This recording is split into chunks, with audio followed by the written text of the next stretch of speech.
손님 하나 없던 영국의 식당에서 어쩐 일인지 사람들이 북새통을 이룹니다. 마을 사람들은 한국인이 어떤 술수를 부린 것 아니냐며 수군대는데요. 도대체 어떤 사연이 있을까요? 자세히 한번 알아보겠습니다. 해당 사연은 영국인 엘빈 씨가 제보해 주신 내용을 바탕으로 재구성된 스토리입니다.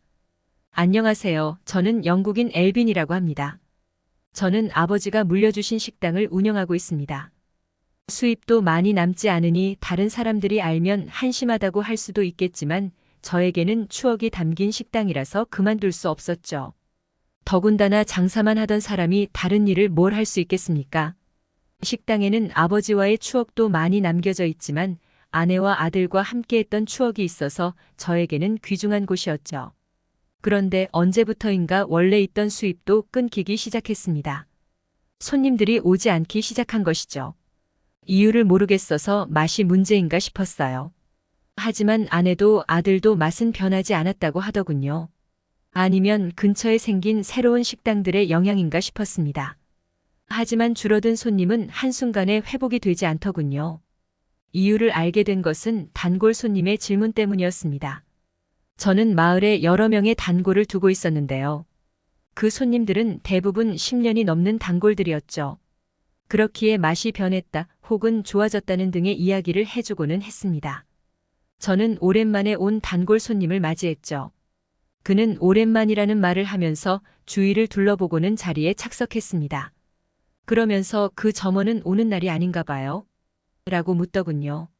저는 어떤 점원을 말하는 걸까 싶었죠. 저는 당시 점차 월급을 주는 것이 부담이 되어 딱 한 명만 두고 점원을 쓰지 않고 있었거든요. 저는 의문이 들기는 했지만 점원들이 대부분 그만뒀다고 이야기하며 어떤 점원을 말하는지 모르겠다고 했죠. 단골 손님은 그 이야기를 듣자마자 한숨을 쉬더니 핸드폰을 들어보였습니다. 그리고 저에게 내용들을 보여주더군요. 알고 보니 제 식당에 대한 평점이었습니다. 그 내용들을 보게 된 저는 당황할 수밖에 없었어요. 음식 평점은 높은 것에 반해 서비스 평점은 굉장히 하위였거든요. 저는 그 와중에 서비스 평점이라고 하니 제 낡은 식당이 마음에 들지 않았나 싶었습니다. 하지만 단골 손님은 서비스 평점 멘트를 잘 보라고 하시더군요. 저는 낮은 점수를 위주로 읽어보기 시작했습니다. 최근까지 점원의 태도가 여전히 문제가 있다는 글이 올라온 상태더군요. 주문하기까지 1시간이 걸리길래 화가 나서 식당을 나가버렸다는 글, 점원이 음식을 잘못 줬는데 아니라며 우겼다는 글. 그 외에도 많은 불만들이 눈에 띄었습니다. 최근까지 똑같은 글을 보니 저에게는 딱 한 명의 점원만이 남아서 누구인지 바로 알 수가 있었습니다. 저는 알려주셔서 감사하다는 말을 하고는 주문을 받았어요. 사실 주문을 받고 요리를 하는 내내 점원에 대한 생각이 떠나지 않더군요. 그 점원은 절대 자를 수가 없었습니다. 그 문제가 있다는 점원이 바로 제 아들이기 때문이었죠. 언젠가 식당을 물려줄 생각으로 연습하라며 아들을 점원으로 썼던 것인데 이렇게 될 줄은 몰랐죠. 생각해보면 아들이 온 이후로 가게의 매출이 달라지기는 했었습니다. 하지만 배우는 과정이니 그럴 수 있다고 생각했었죠.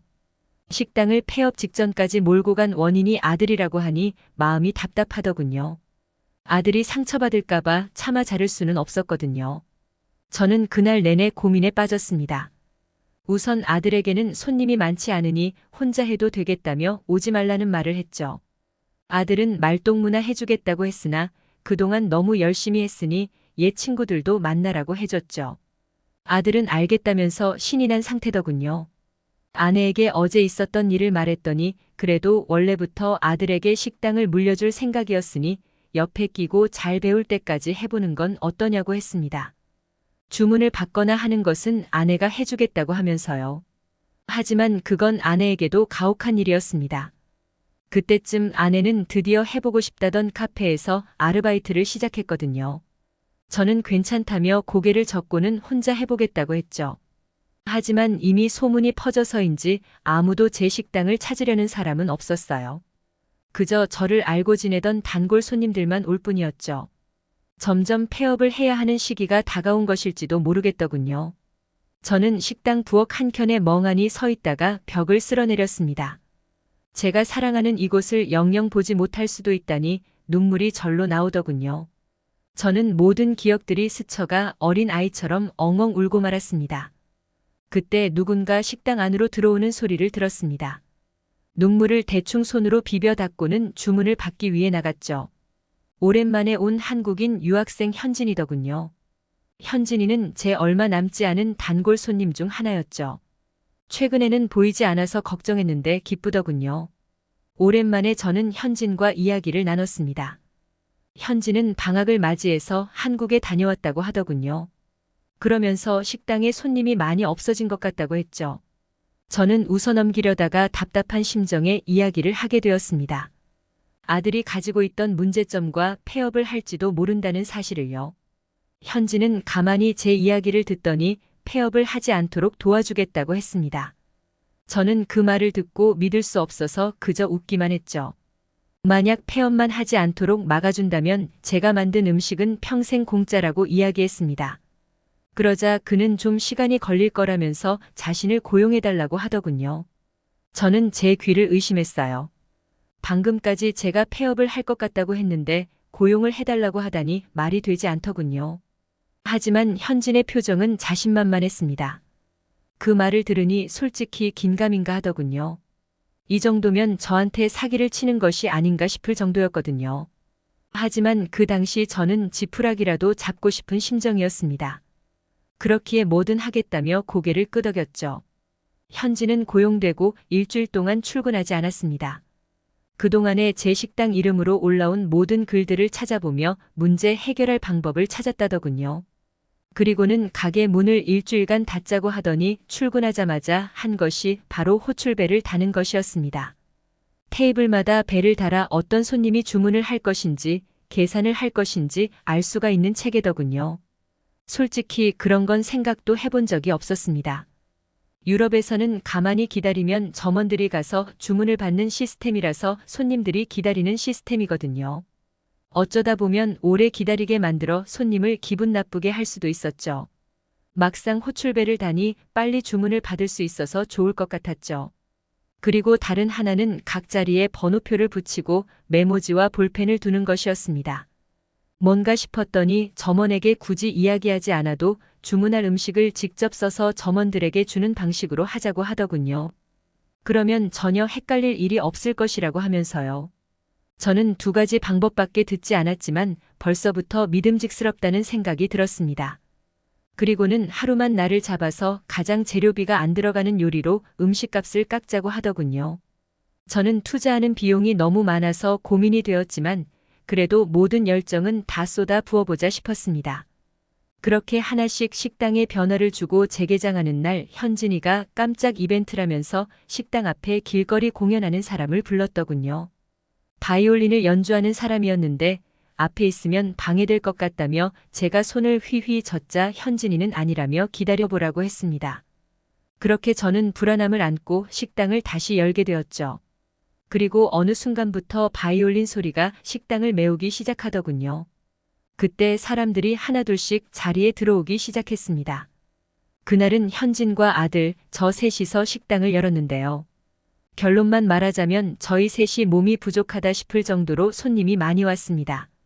마침 점심시간이기도 했고 바이올린 소리가 잘 들리는 명당이나 마찬가지인 제 식당으로 들어와서 안착하게 된 것이죠.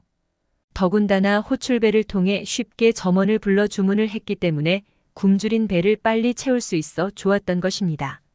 직접 작성을 하니 요리가 다르게 나올 일도 없었고 만약 잘못 나왔다고 하더라도 자신이 직접 작성한 것이기에 아니라고 우길 수도 없는 노릇이었죠. 말 그대로 현진이 한 모든 마케팅들이 제대로 맞은 겁니다. 저와 제 직원들만 바쁜 것이지 사람들은 바이올린 연주가 곁들어진 멋진 한 끼 식사가 완료된 것입니다. 더군다나 음식값을 살짝 내렸기 때문에 별로 벌지 못할 줄 알았는데 손님이 많았기 때문에 많이 메꿔지더군요. 제가 한 것이라고는 현진을 고용한 것밖에 없었는데 이렇게 달라지다니 놀라울 따름이었죠. 저희는 그 후에도 여러 가지 시도를 했습니다. 테이블 아래에 포크와 나이프를 꺼낼 수 있는 통을 둔다거나 하는 식으로 한국 식당 시스템을 도입했던 거죠. 저는 그렇게 노력하는 사이 마이너스였던 생활을 다시 원상 복귀할 수 있었습니다. 이건 다 현진이 덕분이라고 해도 좋을 따름이죠. 덕분에 현진에게는 보너스를 줄 수 있었고 아들은 다행히 요리에 재능을 보여 요리하는 실력을 키우게 되었죠. 저는 그 후 점원들을 한국인으로 고용했고 한국의 불고기, 김밥처럼 영국인들도 좋아할 만한 메뉴를 몇 가지 넣었습니다. 그러자 이색적인 맛이라면서 손님들이 더 늘어나게 되더군요. 그렇게 한국식 시스템부터 시작해서 메뉴까지 접목했더니 저는 다른 지역에서도 찾아오는 맛집이 되었습니다. 더군다나 다른 곳에 비하여 음식이 빨리 나와서 더 환호를 받게 되었죠. 현진은 학교 졸업과 동시에 저희 식당을 그만뒀어요. 알고 보니 마케팅 관련 공부를 하고 있어서 고객들에게 맞춤 서비스를 하는 방법을 잘 알고 있던 거였습니다. 현재는 한국에서 마케팅 관련 업무를 하고 있는 것으로 알고 있어요. 언제 한번 영국에 놀러 오라고 했지만 요즘 일이 바쁜지 알겠다는 말만 하더라고요. 저는 일부러 식당을 다른 곳으로 옮기거나 키우지 않고 있습니다. 이곳에서 또 한 사람과의 추억이 생긴 것이잖아요. 많은 도움을 준 현진에게 고마우면서 언제든 놀러 왔으면 좋겠네요. 현진은 평생 음식 공짜라는 거 잊지 않으면 좋겠어요. 지금까지 엘빈 씨가 보내주신 사연에 대해 소개해드렸는데요. 어떻게 보셨나요? 클립뉴스에서는 여러분의 사연을 기다리고 있으니 소개해주고 싶은 사연이 있으시면 언제든 제보 바랍니다.